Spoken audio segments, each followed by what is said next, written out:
शुक्लांबरधरं विष्णुं शशिवर्णं चतुर्भुजं प्रसन्नवदनं ध्यायेत् सर्वविघ्नोपशान्तयेत्।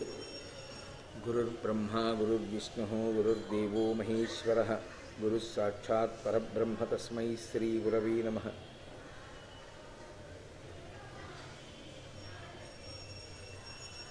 व्यासाय विष्णुरूपाय व्यासरूपाय विष्णवे नमो वै ब्रह्मनिधये वासिष्ठाय नमो नमः। कूजन्तं राम रामेति मधुरं मधुराक्षरम् आरुह्य कविताशाखां वन्दे वाल्मीकिकोकिलम्। श्रुतिस्मृतिपुराणानाम् आलयं करुणालयं नमामि भगवत्पादशङ्करं लोकशङ्करम्। वागर्धाविव सम्पृक्तौ वागर्धप्रतिपत्तये जगतः पितरौ वन्दे पार्वतीपरमेश्वरौ। सूक्तिं समग्रयितुः स्वयमेव लक्ष्मीः श्रीरङ्गराजमहिषी मधुरैः कटाक्षैः वैदग्ध्यवर्णगुणगुम्भनगौरवैर्यां कण्डूलकर्णकुहराः कवयोधयन्ति। हैमोद्भपुण्ड्रमजहन्मकुटं सुनासं मन्दस्मितं मकरकुण्डलचारुगण्डं बिम्बाधरं बहुलदीर्घकृपाकटाक्षं श्रीवेङ्कटेशमुखमात्मनि सन्निधत्ताम्। विमलपटी कमलकुटी पुस्तकरुद्राक्षसस्तहस्तपुटी कामाक्षी पक्ष्मलाक्षी कलितविपञ्ची विभासि वैरिञ्ची। मनोजवं मरुततुल्यवेगं जितेन्द्रियं बुद्धिमतां वरिष्ठं वातात्मजं वनरयूथमुख्यं श्रीरामदूतं शिरसा नमामि। आपदामपहर्तारं दातारं सर्वसम्पदां लोकाभिरामं श्रीरामं भूयो भूयो नमाम्यहम्। नारायणं नमस्कृत्य नरं चैव नरोत्तमं देवीं सरस्वतीं व्यासं ततो जयमुदीरयेत्। हरिः ओम्। परमेश्वरस्वरूपेण सवत्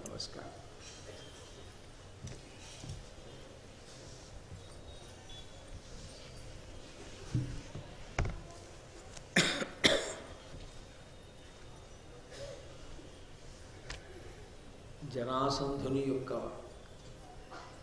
వధ పూర్తి చేసి రాజసూయ మహాయాగ నిర్వహణ కొరకు కావలసినటువంటి నేపథ్యాన్ని ఏర్పాటు చేసుకొని ఇప్పుడు ఇక అన్ని దిక్కులకు ధర్మరాజు గారి యొక్క సోదరుడు బయలుదేరి వెళ్ళినా ఏ విధమైన ఇబ్బంది ఉండదు, రాజసూయ మహాయాగము సక్రమంగా నిర్వహింపబడుతుంది అని నమ్మినటువంటి వాడై కృష్ణ పరమాత్మ ఒకనొకనాడు ఇంద్రుడు తారకాసురుడితో యుద్ధం చేసినప్పుడు ఎక్కినటువంటి దివ్యమైనటువంటి రథాన్ని అధిరోహించి భీమార్జున సహితుడి ఇంద్రప్రస్థాన్ని చేరుకుని అక్కడ ఉండేటటువంటి పౌరుల చేత స్వాగతింపబడి ధర్మరాజు గారి యొక్క పరమ సంతోషానికి కారణమయ్యాడు. ఆ తరువాత ఇక రాజసూయ మహాయాగమునకు కావలసినటువంటి కార్యక్రమము ప్రారంభమైంది. రాజసూయ మహాయాగమును నిర్వర్తించారు అంటే దాని అర్థం ఏమిటంటే ఎవరు దానికి కర్తయో ఆయన సార్వభౌముడు అవుతాడు. ఇక భూమండలంలో ఆయనని ఎదిరించగలిగినటువంటి రాజు లేడు అని గుర్తు. అటువంటి సార్వభౌమ పదాన్ని పొందాలి అంటే అన్ని దిక్కులకు బయలుదేరుతారు ఆయన ప్రతినిధులు. బయలుదేరి యుద్ధానికి వెడతారు. యుద్ధానికి వెళ్ళడము అంటే కావాలని యుద్ధం చెయ్యాలి అని కాదు. అక్కడ ఉండేటటువంటి రాజులు ఆయన చేసినటువంటి ప్రకటన వింటారు. మా అన్నగారైనటువంటి ధర్మరాజు ఇంద్రప్రస్థాన్ని రాజధానిగా చేసుకుని పరిపాలన చేస్తున్నాడు. ఆయన రాజసూయ మహాయాగాన్ని నిర్వహణ చెయ్యాలి అని సంకల్పం చేసి ఉన్నాడు. ఆ మహాయాగ నిర్వహణకు మీ అందరూ కూడా అంగీకరించి ఆహ్వానితులై రావలసింది. మీరు దానికి కప్పాలు కానుకలు సమర్పించండి అని చెప్తారు. ఆ ఆహ్వానాన్ని అంగీకరించినటువంటి వారు కప్పం కట్టి రత్నాది అపూర్వమైనటువంటి కానుకలను సమర్పణ చేస్తారు. కాదని ఎవరైనా తెంపరితనంతో యుద్ధానికి సిద్ధపడితే వాళ్ళని అణచగలిగినటువంటి ప్రజ్ఞ ఉండాలి. అలా ఎక్కడైనా వెళ్ళినటువంటి ప్రతినిధి ఓడిపోతే ఇక రాజసూయ మహాయాగం చెయ్యడం జరగదు. ఎందుచేత అంటే అది సార్వభౌమ పదవి. భూమండలాన్నంతటినీ గెలిస్తేనే ఆ రాజసూయం తప్ప గెలవకపోతే రాజసూయ మహాయాగం చెయ్యడం అనేటటువంటి ప్రసక్తి రాదు.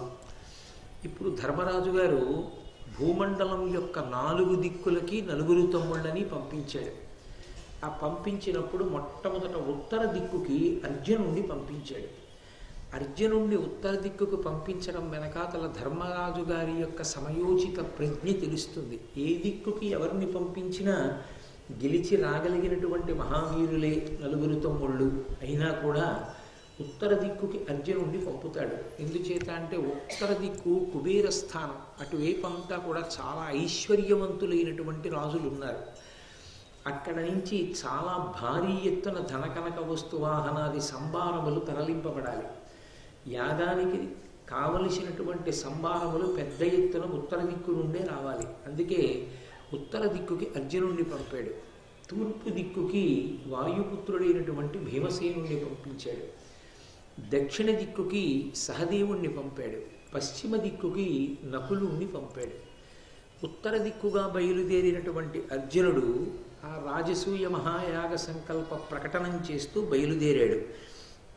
అగ్నిదత్తంబైన యద్దివ్యరథమిక్కి గాంధీవధరుడతి ఘర్మ సమయ ఘర్మాంశుడును బూలే కౌబేర దిగ్విజయార్థము ఉగ్ర ప్రతాప అగ్ని వెలుగచని పుళిందావనీశ్వరునూర్చి ప్రతివింధ్యుడను వాని నోడించి అశ్రమమున మరి అఖిల ద్వీప మండలేశుల నెల్ల వశ విధేయులుగా చేసి వారు తన్ను భక్తి కొలిచిరాగా ప్రాజ్యోతిషంబుపై విడిసే తత్పురమున విభుడనంత బలముతోడ పన్ని భగదత్తుడీతించి విజయుతాకి సమర విజయకాంక్ష.